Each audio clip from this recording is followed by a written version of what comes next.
और भी डॉक्टर धर्म सिंह जी भी आने थे, वो गंगापुर चले गए थे। विद्युत जी से भी आपकी बात हुई है बाद में।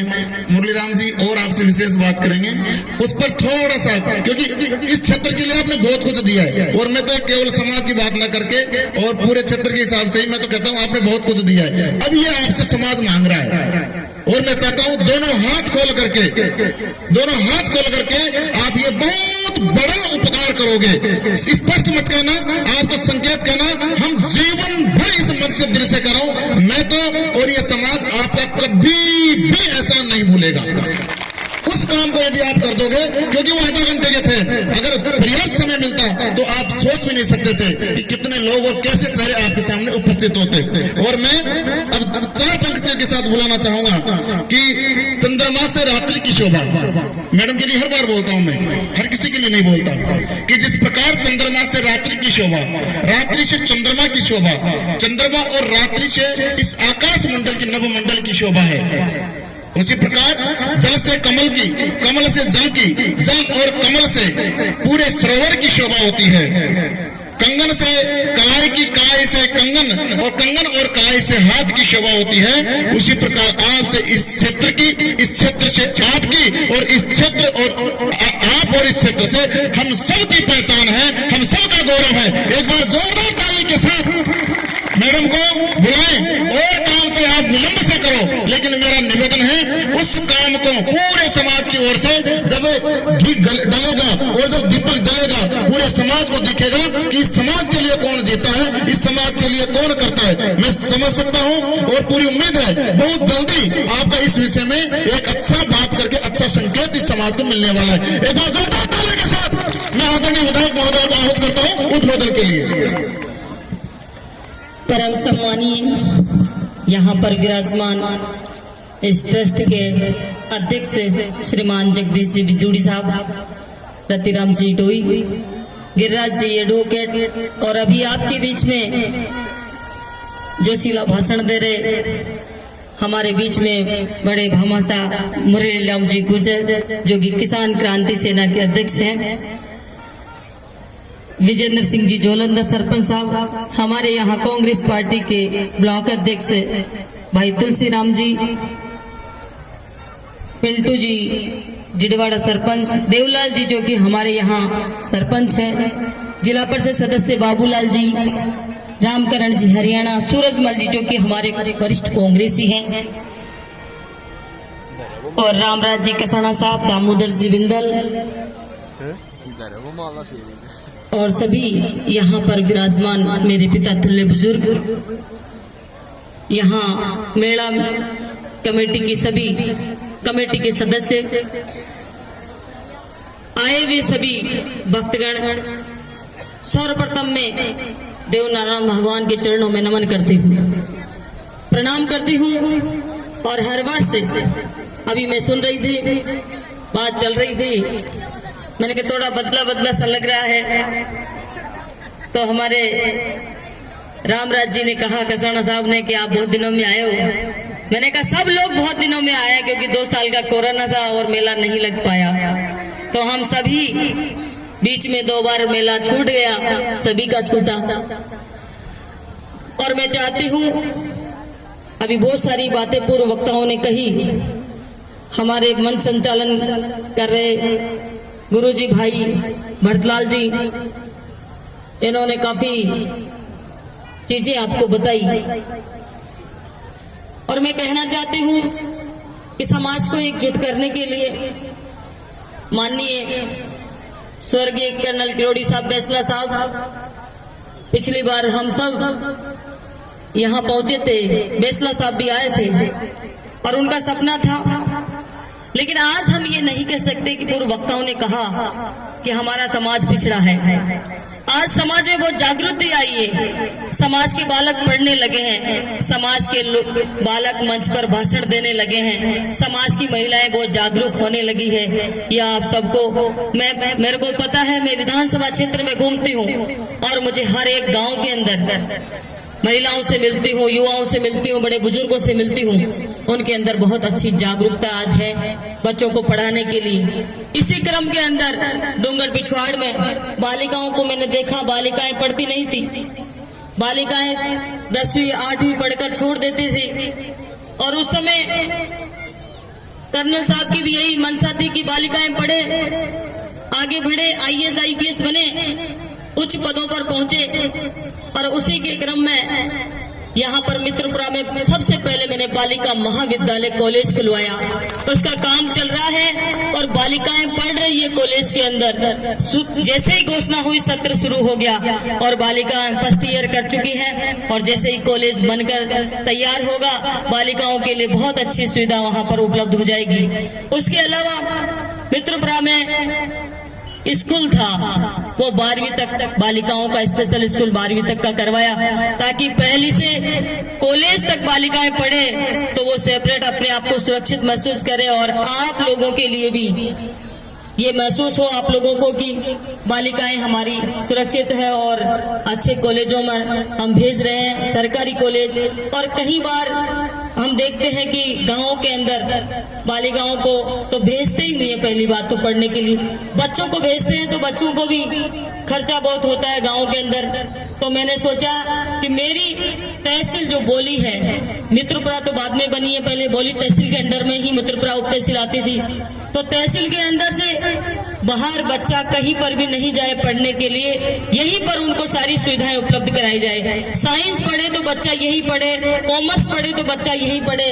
कॉमर्स सब्जेक्ट पहले कॉलेज खुलवाया सामान्य, फिर कॉमर्स उसमें सब्जेक्ट लेकर आई, फिर उसके बाद पिछली बार साइंस लेकर आई, और फिर उसके बाद में बिल्डिंग लेकर आई, फिर उसके बाद में ITI कॉलेज लेकर आई, फिर उसके बाद में 10-10.5 करोड़ रुपए ITI कॉलेज के लेकर आई। तो शिक्षा के क्षेत्र में मैंने हर जगह प्रयास किया है। साइंस क्योंकि मैं देखती थी कि बच्चे डॉक्टर नहीं बन रहे इधर के, तो जगह जगह स्कूलों के अंदर मैंने देखा साइंस सब्जेक्ट नहीं है। तो पहली बार हमने 5 विद्यालयों में साइंस सब्जेक्ट खुलवाया, फिर उसके बाद कॉलेज में भी लेकर आए। और अब मैं चाहती हूँ आगे जनता का आशीर्वाद रहा तो यहाँ पर हम डिग्री कॉलेज भी लेकर आएंगे।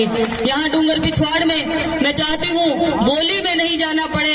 अब यहाँ तहसील बन गई तो हर एक चीज जो बोली में आएगी वो यहाँ पर भी हम बराबर का अधिकार देते हुए बराबर का विकास कराने का प्रयास करेंगे। हाईवे अगर बोली के अंदर है तो हाईवे डूंगर पिछवाड़ में भी है। अगर यहाँ हॉस्पिटल बोली में बन रहा है तो मित्रपुरा में भी हॉस्पिटल बन रहा है। आप सबको पता है प्रताप जी बना रहे हैं, 5.5 करोड़ का हॉस्पिटल बन रहा है नया। और उसके अलावा आप सबको पता है एक एक करके सभी यहाँ सुख सुविधाएं उपलब्ध करवा दी जाएगी। अभी मुरली राम जी ने कहा कि डूंगर पिछवाड़ बहुत बैकवर्ड इलाका कहा जाता था, लेकिन आज मुझे खुशी है इस बात की कि आज मैं धीरे धीरे आपकी आशाओं पर खरा उतरने का काम कर रही हूँ। पिछली बार जब मैं MLA नहीं थी उस समय हमारे जगदीश जी बुदूड़ी माननीय ट्रस्ट के अध्यक्ष हैं, उन्होंने कहा, मैं उनसे कह रही थी कि बुदूड़ी जी कहते थे कि पता नहीं टिकट मिलेगा, चुनाव लड़ेगी, जीतेगी नहीं जीतेगी, क्या होगा भविष्य में। लेकिन मैंने कहा बुदूड़ी जी मेरे साथ वानर सेना है, आप बड़े बुजुर्गों का, आप मुझे बेटी स्वीकार करो, मैं कुछ अच्छा करके दिखाऊंगी। और आज बुदूड़ी जी को वो भी याद है। और चुनाव के अंदर इन्होंने अपनी बेटी समझकर अपने पिता की तरह मेरा संरक्षण किया और सब पूरे क्षेत्र के अंदर घूमे और मुझे आशीर्वाद दिया और मेरे लिए मेहनत की। उसी का नतीजा है आज हम कहते हैं, आज इनको भी गर्व होता है। अभी इन्होंने भाषण दिया बुदूड़ी साहब ने, इन्होंने कहा कि चहुमुखी विकास कराने में कोई कोर कसर नहीं छोड़ी। उसके बाद आपने कुछ मेरे से मांगा है, यहाँ पर 10 लाख रुपए पिछली बार दिए थे तो वो बाउंड्री बन गई, उसमें बहुत दिक्कतें आई। इसमें थोड़ा सा जमीन का और टेक्निकल प्रॉब्लम की वजह से दिक्कतें तो आई, लेकिन आखिरकार वो बन गई। और अब ऊपर हमारे भोपा जी ने यहाँ लेट बात मांगे हैं। लेट बात के लिए मैंने सरपंच जी से कह दिया है कि जितना भी पैसा लेट बात में लगे, 5 लाख रुपए के लिए कह रहे हैं तो 5 लाख रुपए लेट बात के लिए मैं उपलब्ध करा दूंगी। बनाने की जिम्मेदारी सरपंच साहब की है। इसके अलावा और जो भरतलाल जी ने कहा उसके लिए मैं कहना चाहती हूँ। कि आप सब समाज के कर्णधार हैं, सभी मेरे पिता तुल्य बुजुर्ग हैं, सभी का आशीर्वाद मेरे ऊपर था। आगे भी मुझे उम्मीद है कि आपका आशीर्वाद हमेशा मेरे ऊपर रहा है। वोट देना नहीं देना, चुनाव जीतना नहीं जीतना एक अलग चीज होती है, लेकिन एक भावना आप लोगों की मेरे प्रति है, वो कभी किसी के प्रति नहीं रह सकती।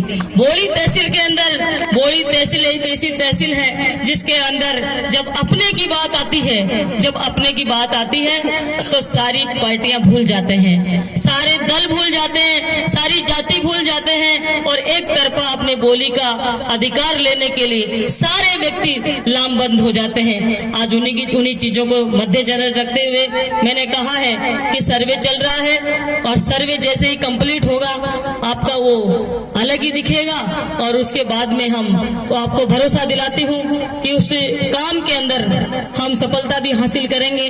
आप सब लोगों का उसके अंदर सहयोग भी रहना चाहिए, आप लोग समय समय पर याद भी दिलाते रहें और आप लोग उसी तरीके से थोड़ा भाव आपका रहेगा कि ये काम जरूर करवाना है। आप लोगों को पता है कि आज मैं लेट हो गई हूँ और लेट होने का ये एक ही कारण है कि बहुत सारे लोग यहाँ जो विराजमान हैं वो सभी कई बार मुझे देखे होंगे, लेकिन आपको ये पता है कि राजनीति पहले की राजनीति की अपेक्षा बहुत अलग हो चुकी है। आज हर एक आदमी, एक घर में 4 लोग हैं, मम्मी पापा दोनों बच्चे हैं, तो चारों लोग मिलना चाहते हैं, चारों लोग अपनी अपनी समस्या खुद ही बताना चाहते हैं और छोटा हो बड़ा हो लाइट नहीं आ रही तो भी विधायक को कॉल करते हैं। आज इतनी राजनीति सहूलियत हो गई लोगों को कि हर कोई आदमी मिलना चाहता है, तो उस चक्कर में बहुत कम समय मिल पाता है। और आज भीड़ में आई हूँ, बड़ी मुश्किल से निकल कर आई हूँ कि मेरे को लेट हो रही हूँ, देवनारायण भगवान के वहां से जाना है।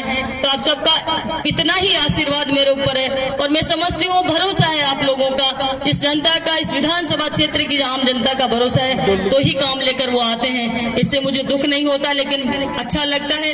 थोड़ी सी प्रॉब्लम ये होती है कि वहाँ कहीं ना कहीं नुकसान होता है कि मैं कहीं लेट हो जाती हूँ, कहीं काम छूट जाता है। तो इस चक्कर में आप लोगों को ध्यान रखना होगा कि समय समय पर मुझे याद दिलाते रहे और समय समय पर संपर्क में रहे। आपका बहुत बड़ा आशीर्वाद मेरे ऊपर है और ये आशीर्वाद ही है कि मुझे इतनी ताकत मिलती है आप लोगों से और मैं आगे बढ़कर काम करने का काम करती हूँ। आज इतने काम कराने का भी आप ही का श्रेय है कि आप जैसे मैं काम कराती हूँ, आप लोग हमेशा उस काम को ये कहते हैं कि बहुत काम कराया। आप सब समझते हो कि जब बच्चे को धन्यवाद देते हैं कि बेटा तूने अच्छा काम किया, तो बच्चा और ज्यादा उत्साहित होकर काम करता है और उत्साह भरने का काम आप लोगों का है, अपनों का है, पिता तुल्य बुजुर्गों का है, भाइयों का है और उसी ऊर्जा के साथ में मैं आगे काम करती रहूंगी। और कुछ काम बताया आपने, उसका नाम मैंने पहली बार सुना है, तो वो मैं पैनोरमा कुछ है उसकी मैं कहूंगी कि अभी गिरिराज जी ने भी कहा कि विधायक जी को संबोधन करते हुए मैंने कहा कि देवनारायण बोर्ड के सदस्य आप हो और वो अध्यक्ष जो है वो मेरे भाई है, वो आगे मेरे सामने रहते हैं विधायक जी। अब मैं उनसे बात करूंगी, आप सदस्य हो तो आप अपनी मीटिंग में भी इस बात को रखो और मैं अपनी तरफ से उनसे बात करूंगी और सरकार से बात करूंगी। आप निश्चिंत रहें, जितना होगा आप सबको पता है कि होने वाला काम होता है, कई बार नहीं होने वाला काम होता है, उसको भी प्रयास करती हूँ तो हो जाता है। आपने देखा कि ये दिल्ली बॉम्बे हाईवे ये तो बड़ी रोड है और केंद्र सरकार का प्रोजेक्ट है, कहीं तक भी दूर दूर तक इसकी कोई संभावना नहीं थी। ये जो कट वाले जो ठेकेदार हैं या फिर कोई कंपनी है वो भी ये मानती थी कि यहाँ भविष्य में कभी कट नहीं लग पाएगा। मैंने बड़े बड़े नेताओं से भी बात करी, सबने साफ मना किया कि यहाँ कट नहीं लगेगा, आप परेशान मत होइए, लेकिन मैंने अपना संघर्ष छोड़ा नहीं और मेरे को कहीं ना कहीं ये मन में था कि कुछ न कुछ होगा और आखिरकार ये कट लग पाया। हमारे बोड़ी तहसील का भविष्य बन गया है ये कट और हम जैसे ही हाईवे पर चढ़ते हैं, एक तरफ जाओ तो बम्बई चल जाओ और एक तरफ जाओ तो दिल्ली चल जाओ। आप लोगों की यहाँ फसलें करो, सब्जियां करो और यहीं से पिकअप चढ़ा दो। 2 घंटे में इधर या 2 घंटे में इधर, दोनों तरफ आपकी सब्जियां खराब नहीं हो पाएगी। और रास्ते में बहुत सारे बड़ी बड़ी सीटियां भी आपको मिलेगी जहां पर उतार कर हम बिजनेस कर सकते हैं। और आपने देखा होगा रिको हमारा ये प्रताप जी ने ही बनाया, शायद बाउंड्री कर दी है उसकी और वो भी कंप्लीट हो गया है। उद्योग धंधे खोलने का यहाँ काम करेंगे। प्रोसेसिंग यूनिट बनाने के लिए अमरूद की मैंने अभी इस बजट में मांग की है, देखते हैं होता है कि नहीं, पर बाकी इतना अमरूद यहाँ पर नहीं है। माधुपुर में लगना चाहिए था लेकिन मैंने मांग करी है उसकी अभी विधानसभा के अंदर। तो यहाँ पे अगर प्रोसेसिंग यूनिट लगती है तो कट से सीधा अमरूद तैयार हो गए या कोई भी सब्जियां फ्रूट ये तैयार होके उनकी मंडी बनेगी और सीधा कट से सीधा चढ़ जाएगी पिकअप और अपने को अच्छी आमदनी होने लगेगी। धीरे धीरे करके यहाँ बहुत सारी चीजें मैं लेकर आई हूँ बोली के अंदर। हमारे यहाँ जितने भी दुकानदार हैं सबकी इनकम बढ़ेगी। रास्ता यहाँ हाईवे है तो साधन ज्यादा आएंगे। रोड पर दुकानें आप लोग खोल सकते हो अपनी जमीनों में और उस दुकानों के माध्यम से आपकी अच्छी इनकम होगी। आगे बच्चों को पढ़ा लिखा पाएंगे और पढ़ाने लिखाने के बाद में अच्छी नौकरियां भी लगेंगे। भविष्य को देखकर मैंने बहुत अच्छे अच्छे काम करने का प्रयास किया है और कमी रह गई हो उसको आप लोगों को बताते रहना है, अपना समझकर बताते रहना है। मैं आप सबसे वादा करती हूँ कि मैं आपकी बेटी बनकर बहन बनकर आपकी सेवा करने का काम करूंगी। न जातिवाद के नाम पर, न क्षेत्रवाद के नाम पर, न धर्म के नाम पर, सिर्फ और सिर्फ विकास के नाम पर मैं राजनीति करने का काम करूंगी। आप सबको पता है अभी तक तो एहसास नहीं हुआ कि मैं विधायक हूँ, आप लोगों को भी नहीं हुआ होगा। आप लोग भी यही सोचते होंगे कि हमारी बेटी जैसी बहन जैसी है और हम जब चाहे जब कुछ भी कहकर इनसे काम करा सकते हैं। आधी रात को जाकर भी हम बात कर सकते हैं। आप सबको इतना एहसास है और ये एहसास आपका हमेशा बना रहे, आपका भरोसा मेरे ऊपर हमेशा बना रहे। आप सबको बहुत बहुत धन्यवाद और देव नारायण भगवान के एक बार फिर चरणों में नमन करती हूँ। धन्यवाद। जय हिंद, जय भारत।